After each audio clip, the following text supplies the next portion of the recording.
This is Daniel Poppy, host of How to Write Good. Thanks for listening to the following broadcast on Public House Media. This is Nicole Kelly, host of Loud and Proud here on Public House Media. Thanks for listening to the following broadcast on Public House Media. Once you're done with this episode, I hope you'll come check out my show, Loud and Proud, where we talk about issues facing the disability community. A new show comes out weekly. Don't forget to subscribe on iTunes so you never miss an episode of Loud and Proud. Thanks again for checking out the following broadcast on Public House Media. Booze, broads, and baloney. If you got all that, then you might be out on a lunch date. Welcome to Completely Serious. That catchphrase was sent to us by Henry Carey, the less famous fifth cousin of Harry Carey. Thank you, Henry, for contributing to the show. If this was a housewarming party and I had a name tag, it would read host, and my name, Ryan Piers. And I would greet you with a moderately firm handshake and point you to the hors d'oeuvres. This is the show where we have fun and talk sports, and today is an exciting day. With the Olympics revving up, we have one of the foremost voices in the sport of curling with us, the host of the Curling Legends podcast, Kevin Palmer. Kevin, thanks for jumping on our podcast. Hey, well, thanks. I mean, I don't know about foremost, but I'll take anything you've got. I really enjoy your podcast, and you do such a great job bringing the listeners into the sport of curling. And people that listen to this podcast know that the sport is mentioned at least once an episode, so to actually talk to somebody about it, and talk to an expert like yourself is a real treat for me. So thanks again for joining me. Is that intentional? Did you intentionally mention it each and every podcast on purpose? It is intentional, yes. I want to push curling on people. I think this is the next big thing in terms of those Olympic sports. And I think, as we talked about earlier, it's kind of like the everyman sport. I think people can really get into this and maybe play it more for themselves. Well, there actually has been quite the growth in the U.S., is my understanding. Canada, unfortunately, we're actually seeing a little bit of a drop-off here, just in terms of certain aspects of people getting into the sport. You could almost say, though, we were saturated for many years in terms of the number of people playing it. But we are seeing, in Asia and elsewhere, it's almost like the growth of golf, though. In order to get people to play the sport, you need to build facilities, you need to have the rocks. And I want to get to that a little bit and just the nuances of the sport, because I know a lot of people, they watch it and they may not quite get it. But I want to talk about you first. On your podcast, you interview curling greats from decades past to the present. Give me kind of the blurb on the inside cover of your future autobiography. How did you end up on this path of hosting such a great podcast and really just being a big voice in curling? So I was, I thought I was a competitive curler at one point, and then I looked around, saw a lot of other people that I knew that did really well. I took maybe it was a lack of skill or a lack of effort, but I also took another path in life. And it is a sport that eats up a lot of time, and when you end up in certain career paths, you end up not pursuing it. But it still gets really cold here in the winter, and you got to have something to do with your time. So I always found that I was still interested in the sport from a couple of different aspects. So the one area, and the one thing I also do, I have a blog, curlwithmath.ca. So I started in about 2006, 2007, where I started analyzing curling similar to the Bill James approach to baseball. So it's a very static sport. So, what numbers do we have that we can analyze? So I started doing that, and I've been writing those blogs for a while, and then occasionally started writing articles for different publications like the Curling News. And then I had a couple of other folks. We started a podcast a few years ago. But the thing I found that I always enjoyed in the sport was talking to. Actually, let me explain it. At the end of a game, it's a sport where both teams traditionally will go upstairs and sit down and very often have a drink together. In fact, in Eastern Canada and Ontario, for the most part, and Quebec, it's a requirement. In fact, the winning team buys the losing team a drink. I think all sports should have that. That is a great tradition. That's at the top levels, right? So what ends up happening there is people sit around, they have a few drinks, and you've got, eight guys or gals, and they're telling stories.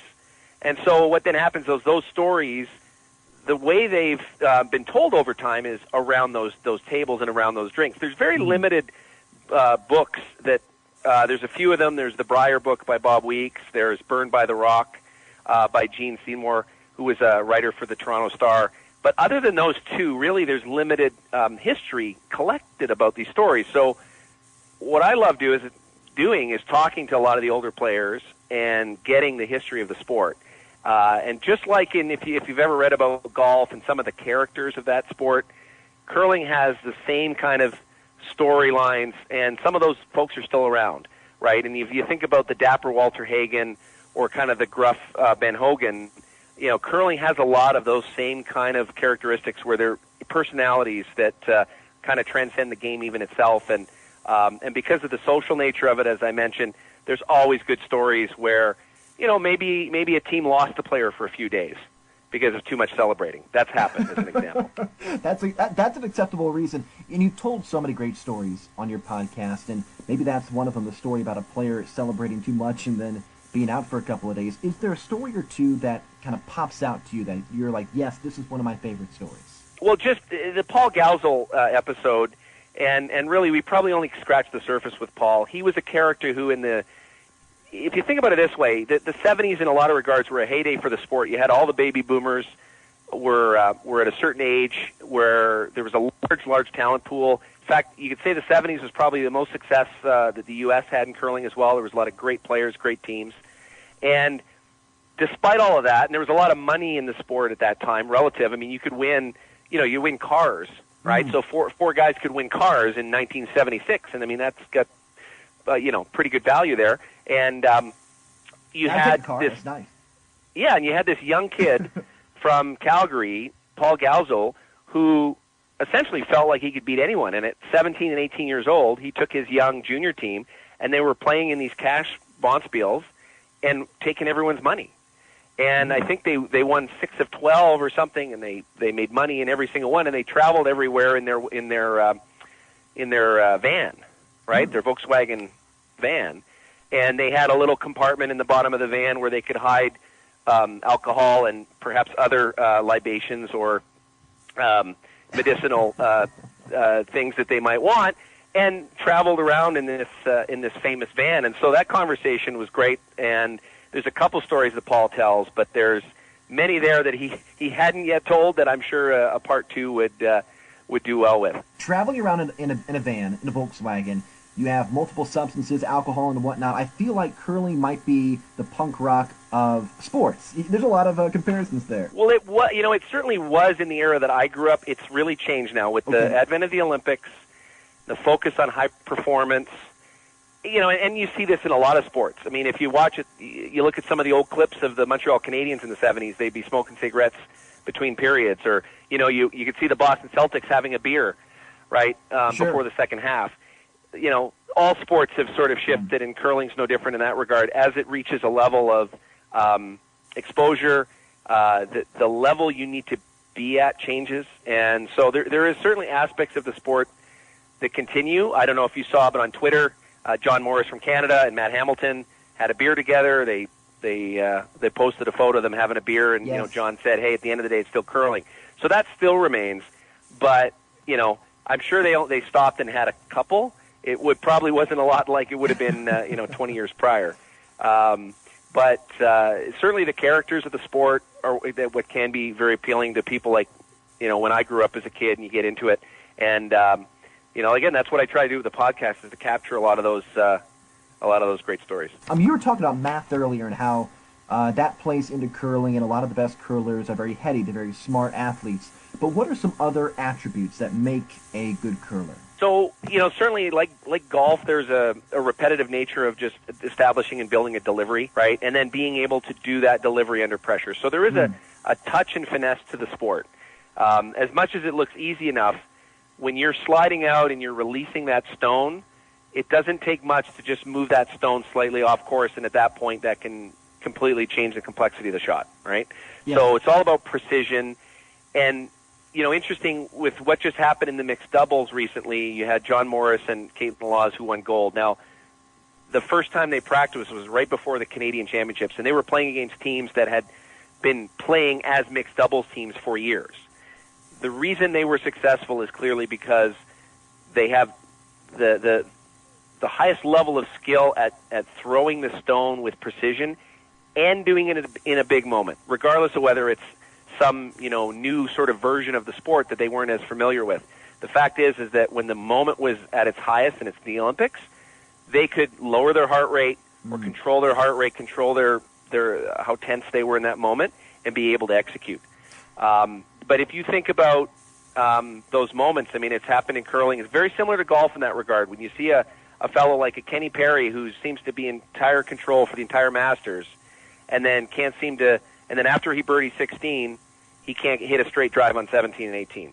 So it can happen to the best curlers in the world, and that's probably more critical than anything, and in particular for someone like the skip who has to throw those last two stones, because there's those moments in sports that are so exciting, but when everything's still, right? You know how sports a lot of times there's a lot of motion. So we have hockey, we have massive motion. But what makes baseball appealing, and in particular what can make curling appealing, is that moment when everything's stopped and something's about to happen, right? The pitch that's about to be thrown at that critical moment. In curling, it's that draw to the button to win whatever that championship is. And even guys who will make that all of the time will miss. And in a lot of cases, that miss is not so much the talent, but the moment. Every sport there's pressure in those big moments. In basketball, to make that final shot, or football for the quarterback to throw that final touchdown pass. But in curling, as you mentioned, everything has to be so perfect. If your hand is quivering even the slightest amount, that could completely throw off the shot. So I feel like that is something that's so impressive when we watch these Olympics, the way these athletes keep their emotions under check. Well, another key thing, and you saw it a little bit with the mixed team, but the dynamic between the players. So you think about a sport with a large team, right? A football team, a hockey team, baseball team. You don't need to get along with everybody. You need to, understand your role, perform your role, and execute. In curling, you have a sport where, you look at the mixed doubles, it's two people. Sure. On a team of four, all four of those people have to be in sync. They very much need to get along. They're spending a lot of time together.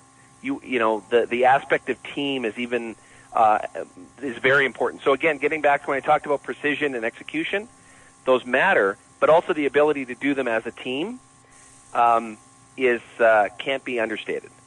And it's there's been times where great players were put together and they did not succeed. I think maybe one of my favorite parts in curling is the communication between the two athletes, especially in mixed doubles. We've seen it a lot in the Olympics. Like in football, they're yelling out plays like monkey X-wing right T banana split, or Juju jelly bean blue, or Omaha, stuff like that. The quarterback will yell this nonsense, but you hear the curlers speaking in their language or English or whatever it may be, and I love that interaction. But what are some of the things that they're talking about? What's the strategy that's going on between the two? Well, sometimes, let's go back. Historically, the way curling developed was very much the skip was the coach, the manager, the decision maker. So if you go back to the dawn of the sport, through till even the 70s and even into the 80s, for the most part, skip ran the show, right? That's evolved over time where coaching is becoming more of an aspect, although it's still, in terms of the in-game decisions and things like that, depending on the team, a lot of times coaches don't really get very much involved. The skip is still central, or the team themselves.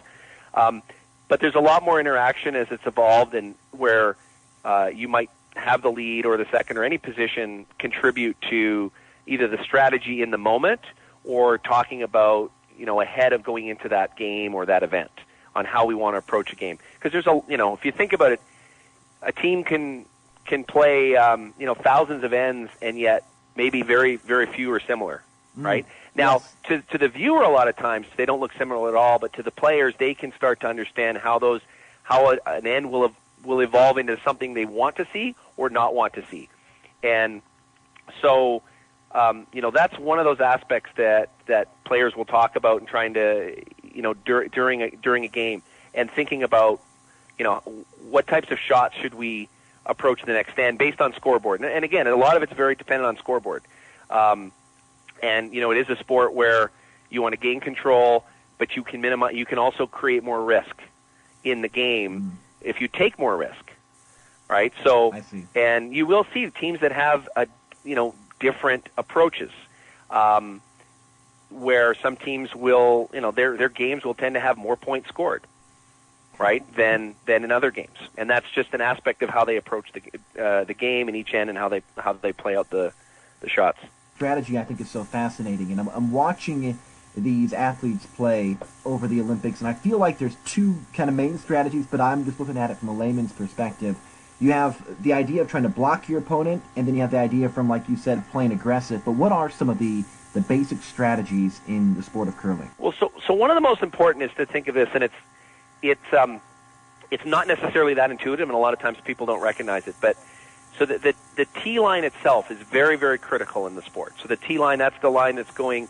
If you're watching the sheet, it's so you've got the center line is the one that runs all the way down the sheet, and the tee line is the one that runs through the button, right? Okay.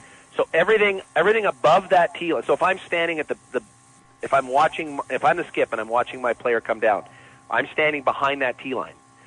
Well, everything that ends up behind that tee line is less valuable to me. Very much less valuable, because even if I'm very close to the button, but I'm now behind that tee line, all of a sudden that rock cannot be promoted into a better position. Only if it's moved, it's only in a worse position, right? So I see. There's various terms for it, but the control zone, the scoring zone, is that idea of essentially between the two, what's called the forefoot, that very center ring, and everything above there. So you might have a rock that's 2 feet in front of the rings, but that might be an ideal rock that can be used later. And that's one aspect of the sport that's changed dramatically in the last probably 20 years. The ability for teams to move rocks back and run them into things. They're doing that in an 80-85% success rate in terms of being able to execute on those shots. So almost nothing becomes safe. And so what now happens is those rocks that are in front of the rings can become very valuable to you. And also, depending what color they are, that can also very much drive if it's your own team's rock, it's much more valuable than if it's your opponent's. So the scoring zone is very, very important. And thinking then too about what your opponent's going to do on their shot and then subsequent shots, you need to think about how the rocks will be moved. And one thing that not all teams are equal at certainly is, as things get more complicated, understanding how and where those rocks will move is a skill. People learn it, develop it over time. I think teams are much better at it at a younger age now than they used to be, and a lot of them even study this now. But if in the past, that was an area where there could be a big gap between understanding what would happen. I mean, something I'll share is something as simple as what's called the drag effect, or drag. This is something that I've talked to different folks about when it was discovered, but at various points in the 70s, different guys and gals were understanding it. It's the idea when you have two rocks that are frozen or nearly frozen, when you hit the one rock, physics would tell you the rock should go a certain way, right? So if you hit something on the right side, it should go left, or if you hit on the left, it should go right, the opposite. But in effect, it doesn't. It actually, the physics of it are pretty much that you're hitting it, and it's almost like the rock between the rock that it's hitting just transfers the energy directly, and so the rock goes much straighter than you would think. And I know it's a little hard to explain that on an audio podcast, but look it up on the internet, and there's a couple of interesting clips of it, and you can see how. So little things like that are even still missed today by some of the teams who are less experienced. Kevin Palmer, thanks a lot for jumping on the podcast. That's so fascinating, and I'm hoping, and I'm confident actually, that the listener is going to have a better appreciation of the sport that more people are watching. Curling is definitely gaining popularity in America, and I'm excited. It's really, really fascinating, and now I have a better appreciation because of that information. Can you remind people where they can find you, your podcast and your blog? Yeah, so my blog is curlwithmath.ca, and although I've been a little bit lighter on articles there, as I'm busy with the podcast, which is at curlinglegends.ca. You can also get that podcast on iTunes, Pocket Casts, Downcast, any number of apps that people would use. I will say that probably my biggest challenge in my podcast is a lot of the listeners, and in fact, a lot of the people I interview still don't know what a podcast is. So, I'm continuing to try to grow my audience with people who have flip phones. So that sometimes becomes an issue. But, I always look at it this way. I always ask my listeners every single show, if you have a friend or family member help them out and help them learn how to listen, right? If you have an iPhone, catch Kevin Palmer's podcast, Curling Legends. He's such a good interviewer, and the people he chats with will give you a really good appreciation for a sport that, if you're like me, you really enjoy watching. Well, that's it for Completely Serious. We'll talk with you next week.